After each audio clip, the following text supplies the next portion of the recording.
I have to make a little break to take a little. No. Wait, yeah, coach.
Okay. Niti. I have not experienced consciousness decoupled from objects in the waking state. So when love arises, I attribute it to some quality of the object in front of me. It could be a bird, a deer, a carrot, or even glasses on someone's face. Sometimes I don't exactly know what quality in objects brings about the love for them. The nature of consciousness is love, but at this stage, I rely on my perceptions to evoke that love. Are there any other experiments you would suggest so that I abide more and more as that love?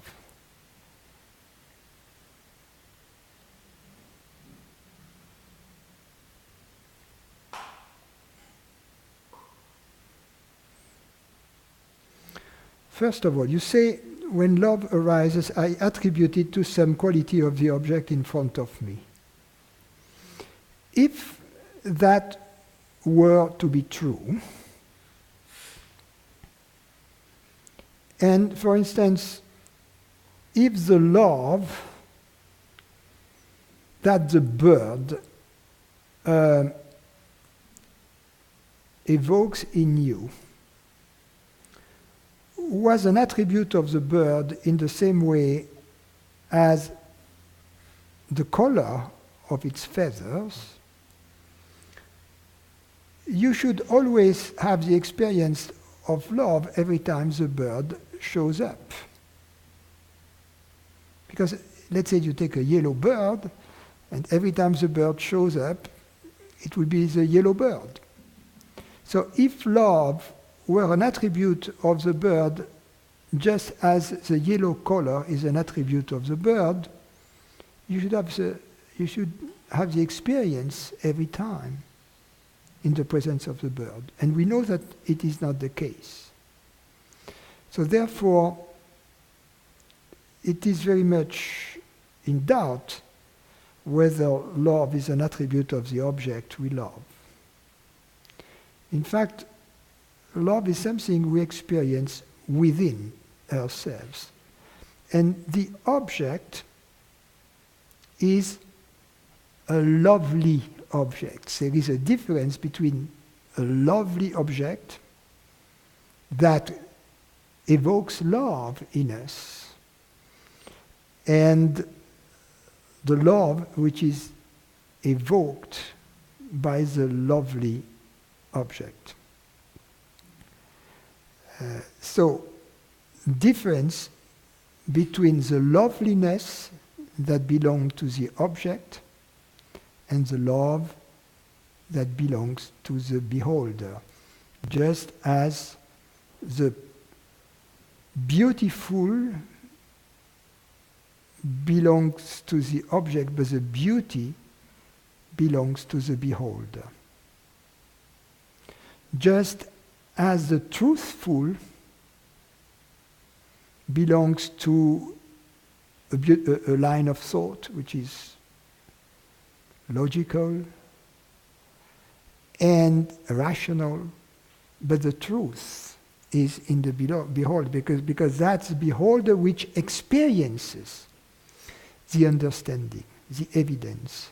It is the beholder that experiences the beauty, and it is the beholder that experiences the love. That's very important to understand, to see clearly that which I am suggesting here. Because then, since that which we seek is the truth, the love, the beauty, and not the truthful or the beautiful or the lovely, we seek the latter only as vehicle that take us to the former. But the moment we know that we are as our very nature, the love, the truth, the beauty that we are seeking, then that puts an end to the seeking. That brings about the peace and the experience of being established in this that we, before, up until then, up until that moment, were seeking in the lovely, in the truthful, and in the beautiful. It doesn't mean that we don't have, that we lose any appreciation for the lovely, beautiful, and truthful objects. On the contrary, this appreciation grows, becomes more discriminating, perhaps, but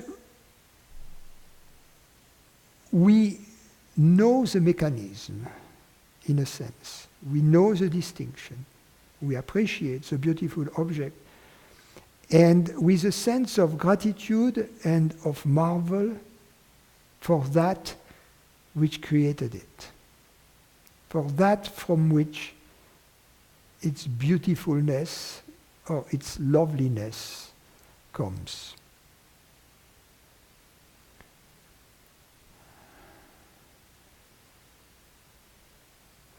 So, when you have the experience of love, see that the love is within and not in the object, that the object was just a pointer, a revealing agent, a vehicle. It is only when you are open to this possibility that you will be able to abide more and more as that presence. When you abide as that presence, then the lovely object that arises immediately triggers, if you will, shines in you, triggers the joy, triggers the experience. And same thing with the beautiful, and same thing with the true. You abide in peace, and then within this peace there are waves of beauty, of truth, and of love.